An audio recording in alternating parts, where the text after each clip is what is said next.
My friend Layla had flown into town to meet up with a man she had been talking to online. For some reason, she was unable to get a hold of him. He was supposed to pick her up, and on top of that, her luggage had been lost and sent to another state, I guess. She had spent a couple of hours in the airport lounge trying to get a hold of the man that was supposed to pick her up that night. Not knowing what to do at first and who else to call at the time, she decided to stay at a cheap hotel not far from the airport.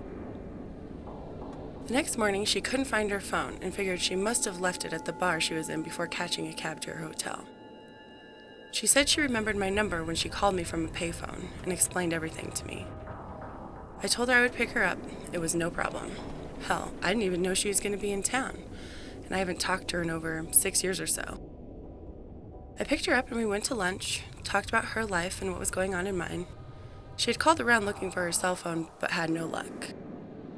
Well, since you're stuck out here for a week, you can stay with me while you try to figure everything out, I told her. The only thing I have planned is to go up to my new house and check on the property tomorrow morning. That's fine with me, she said. I'm here for the week. We later had some wine and chatted through the night. The next morning we had coffee and set out for the long drive to my new house. It takes just over 2.5 hours to get there. We would go back and forth with more conversation, and she shared a lot about her life with me. She didn't have many friends and sadly no family left. She worked for a temp agency, taking jobs as they came along. Finally pulling up, we came to a stop that revealed an open, vast scenery, stepping out into the fresh air and views of open skies with the scent and beauty of the pine trees flooding the senses.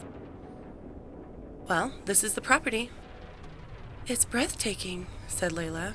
Wow, it's so open and beautiful.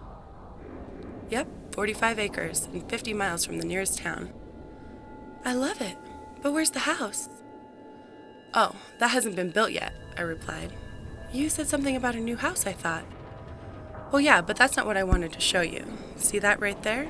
As I pointed to the ground. The manhole cover? Asked Layla.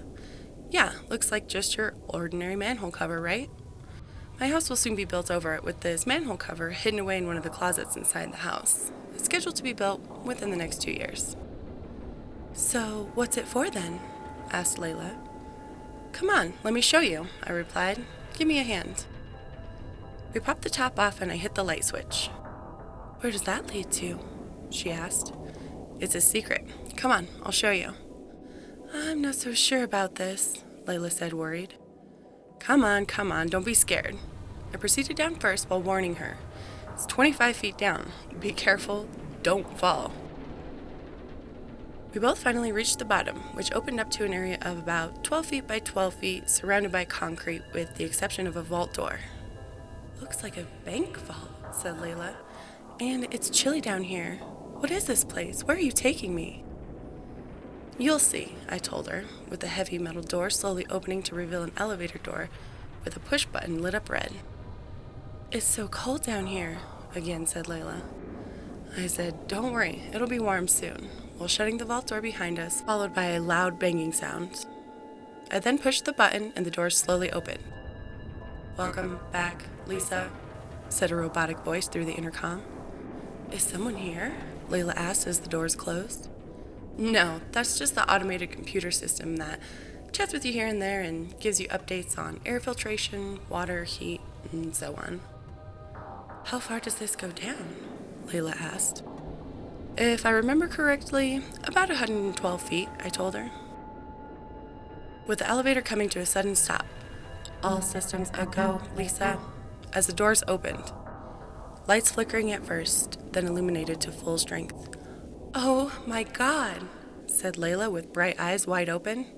Come on, let me show you around. This I call the round room. What's with all the doors? Asked Layla. We call this the clock. Notice how the doors are numbered 1 through 12? I see that, she said. Think of it like a clock, I told her. Behind every door, there's a 40-foot corridor. And to the right of every corridor, there are 3 doors spaced out equally with different rooms to house different things.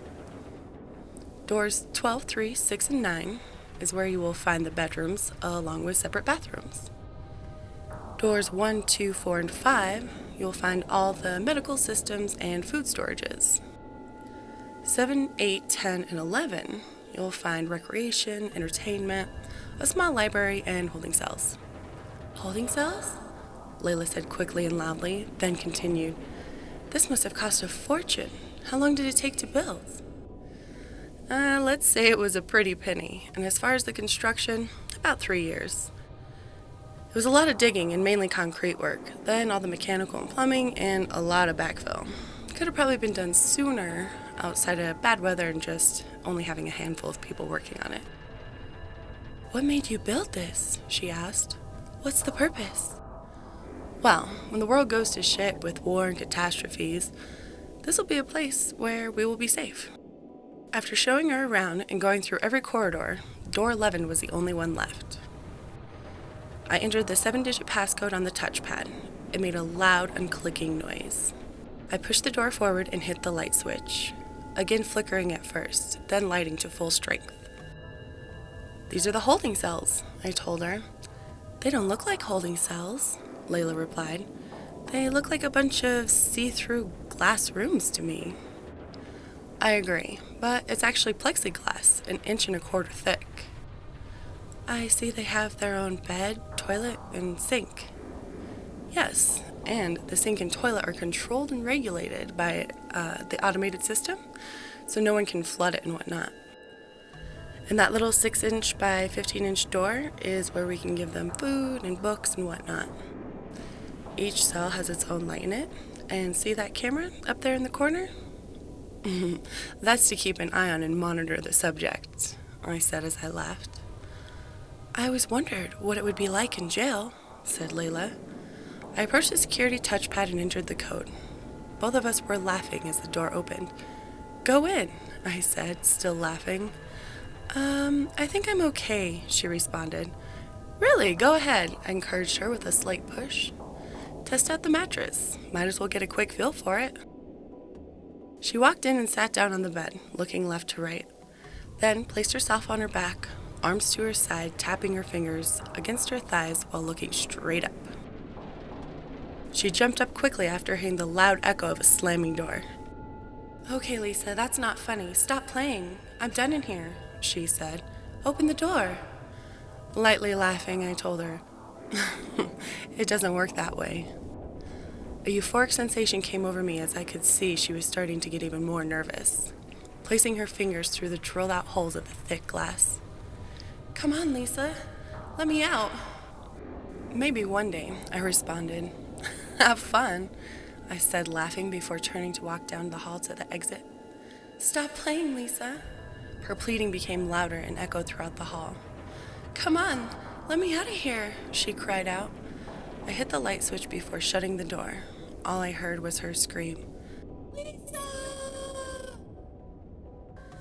Later that night, I took to my computer to check in on Layla. I could see she was sitting with her knees to her chest, rocking back and forth, exhausted and out of tears. I queued up the microphone in her cell and whispered, Good night, Layla.